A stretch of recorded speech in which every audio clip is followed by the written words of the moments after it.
In June 53 BC, a Roman triumvir died in the Parthian desert. Weeks later, his severed head took the stage at a royal wedding.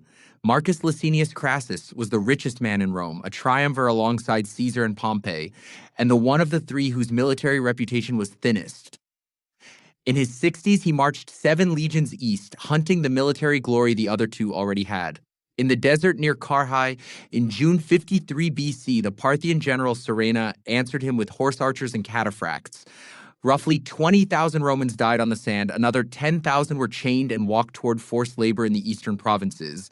Crassus himself was killed under a parley flag during a botched negotiation. His head and his right hand were cut from his body and sent north on horseback toward the King of Kings. Orodes II was not in his capital. He was guest of King Artavasdes II of Armenia in Artsakta, attending the wedding of his son Pacorus to the Armenian king's sister. The two royal courts conversed in Greek in the Eastern Hellenistic fashion, and the entertainment that night was Euripides. A traveling Greek actor named Jason of Tralles had been hired to perform the Bacchae, the old tragedy of King Pentheus, who is torn limb from limb by his own mother Agave in a Dionysian frenzy, and whose severed head she carries home, still believing it is the head of a young lion. The Parthian noble Silasses reached the banquet hall mid-performance, carrying his cloth-wrapped trophy. He pushed past the actors, knelt in front of Orodes, and laid the Roman head on the carpet. Jason of Tralles did not stop singing. He had been playing Pentheus in the early scenes, and by Greek theatrical convention was about to double as Agave for the mad return scene, where she enters with her son's head. Jason handed his Pentheus costume to one of the chorus, took up the real Roman head of Crassus, and as Agave sang the verses where she brandishes the young lion she believes she has hunted in the mountains, the chorus answered him in Greek.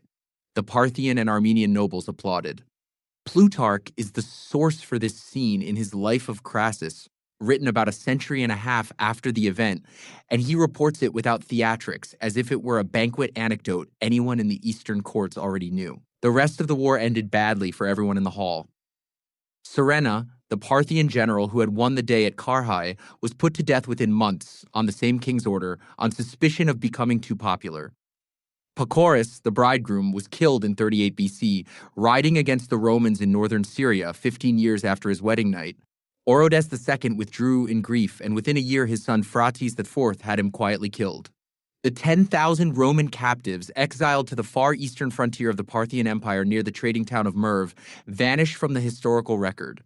The head itself, the part that mattered to history, exits the story on stage in Armenia in the original Greek, lifted by an actor who never broke character.